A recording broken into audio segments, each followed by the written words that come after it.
Hi guys, magandang hapon po sa ating lahat.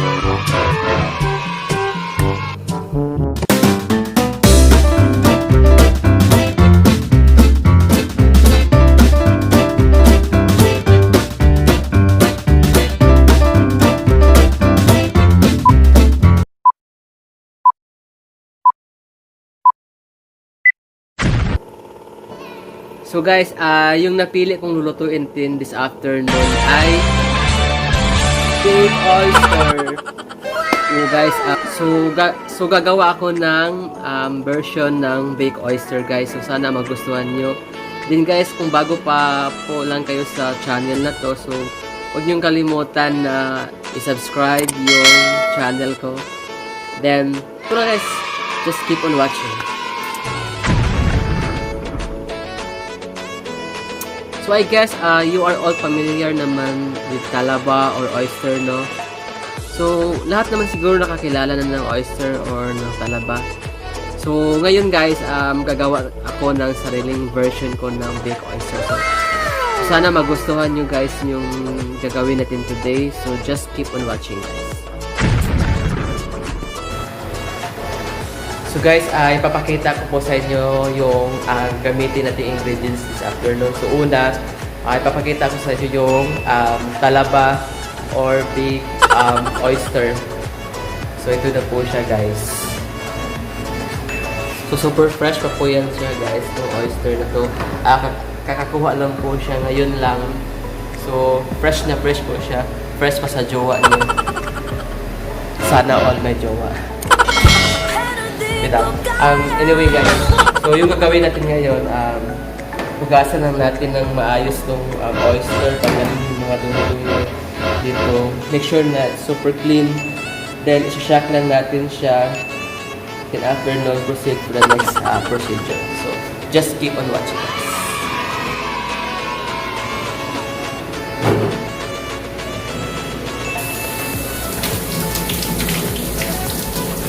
So, kailangan natin brushan ng maayos guys using this steel wool para matanggal talaga yung mga dumi-dumi na dumidikit sa balat niya.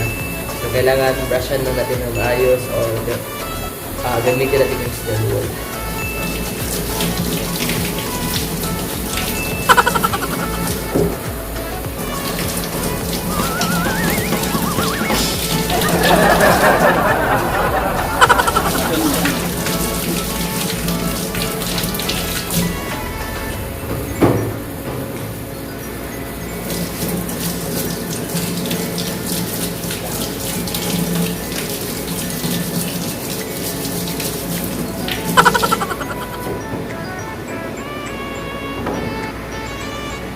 So ito lang po siya guys.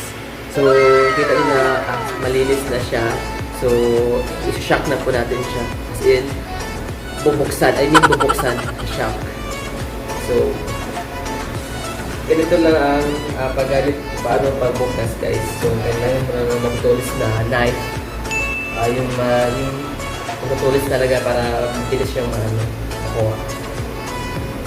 So kailangan mo lang siyang ipitin. So, sumpitin lang natin siya para mabukas.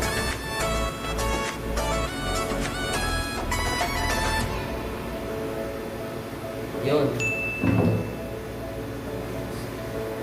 So, ayun na po siya guys. Ito yung itsura ni oyster.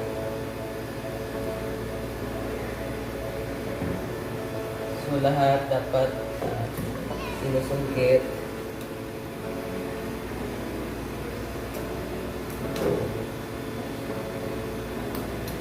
Careful lang guys pagka maano kayo sa kutsilyo.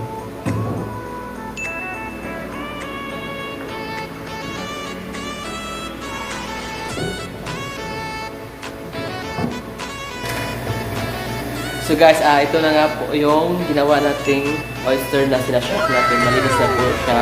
Fresh na po siya guys. So proceed na tayo sa next steps sa procedure. So anyway guys, yung pagluto ng oyster, may dalawang method po pala na gamitin. So yung number 1, oven method or salamander. Number 2 steam. So, nasa inyo po guys kung ano meron kayong oven, so you can use oven. Kung kung wala, punta ka na lang sa pangalawang method is steam. So, steam mo na lang siya. So, ngayon, since wala akong oven, so I'm using steam. So, using this rice cooker, so dito ko siya i-steam. So, i-steam na natin yung oyster.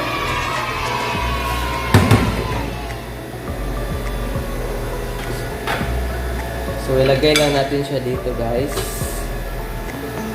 Steam.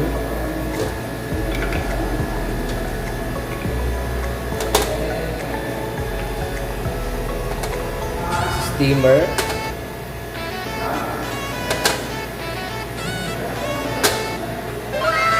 So, tatakpan na lang po natin siya, guys. I think 5 to 6 minutes lang po yung ano niya.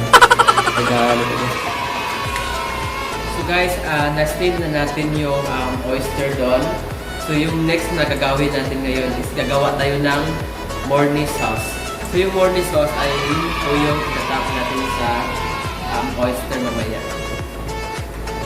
So, ayun po guys, mainit na po yung pan natin. So, ilagay na natin yung all-purpose flour. So, kailangan natin siya i-brown doon ng konti.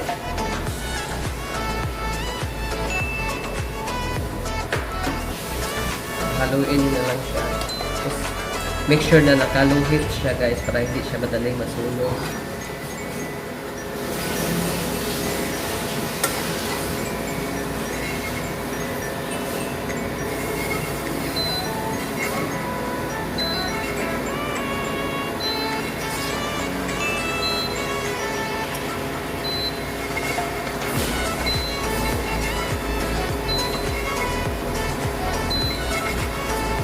Next, malagyan natin ng butter.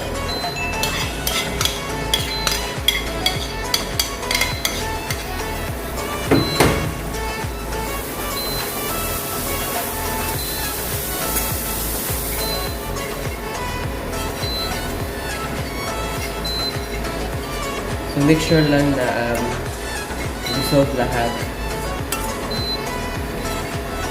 sa butter.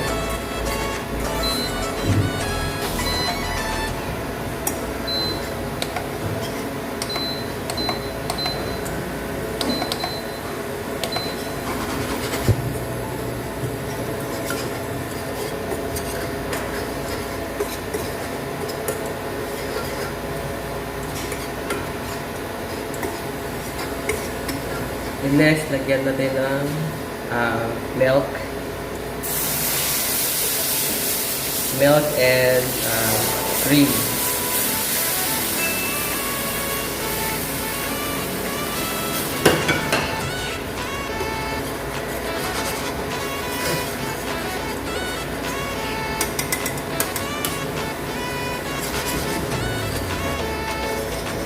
So yung next guys, lagyan na natin ng paminta,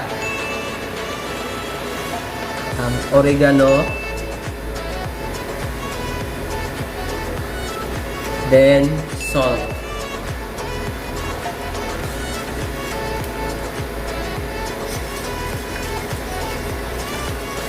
So haluin na natin siya ng haluin.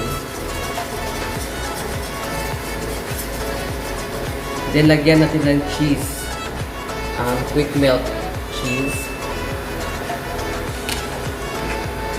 So, lagyan din natin na.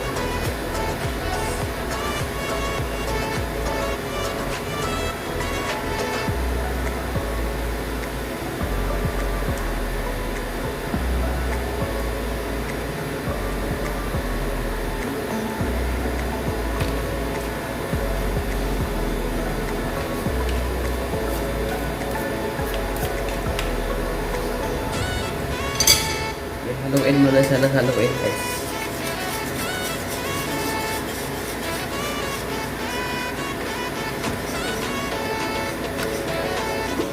So, yan na po guys, yung morning natin. So, ready na po siya. Ilagay natin sa oyster.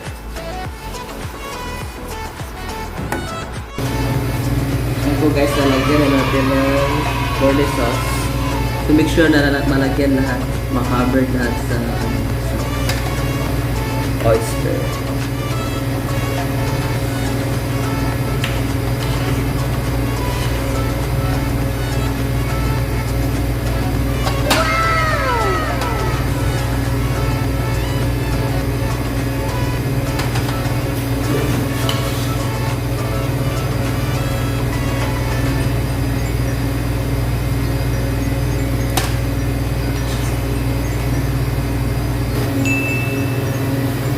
Ngayon po guys, lalagyan natin siya ng drip milk.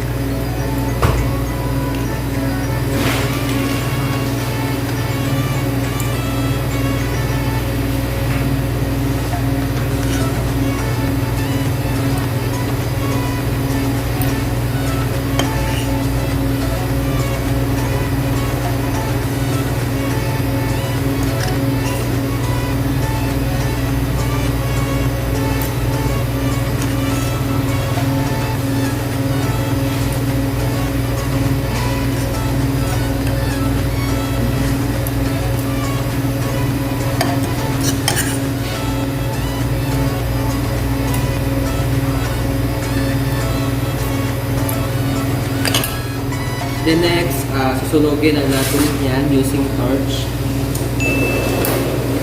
Susunugin lang natin guys.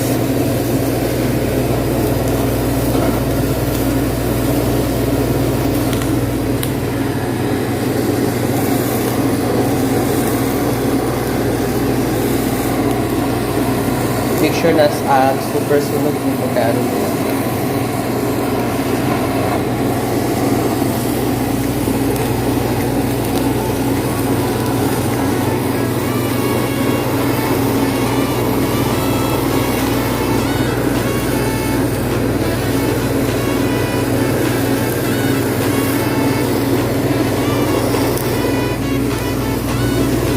Sunugin na natin ng maayos. Make sure na maganda tingnan, presentable. Yun yung kunin natin na yung goal na kunin natin sa dish mo po. So make sure na maganda siya tingnan, presentable.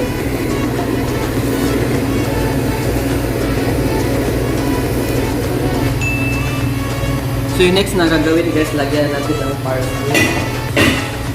So tatang natin yung parsley.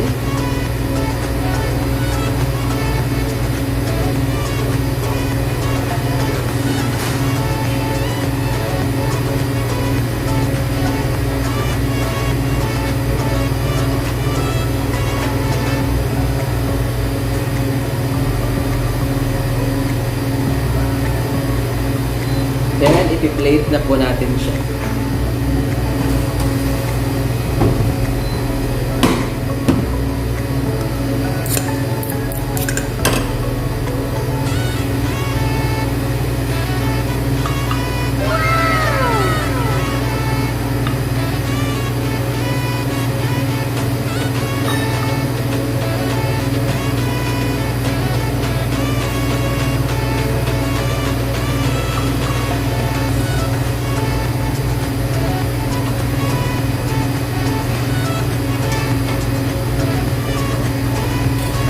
Ayan na po siya guys.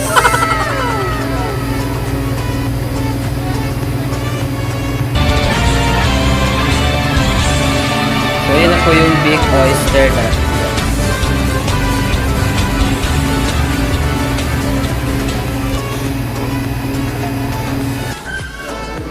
So ayan na po guys. Luto na po yung ginawa nating baked oyster with my version.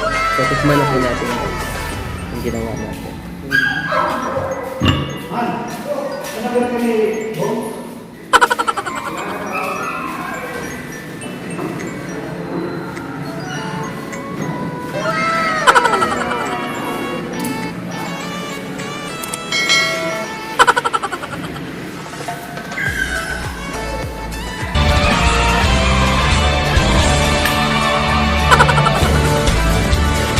Kaya po guys, maraming salamat po sa panonood ng second episode ng Cooking Tutorial ko. So, abangan nyo in my next vlog.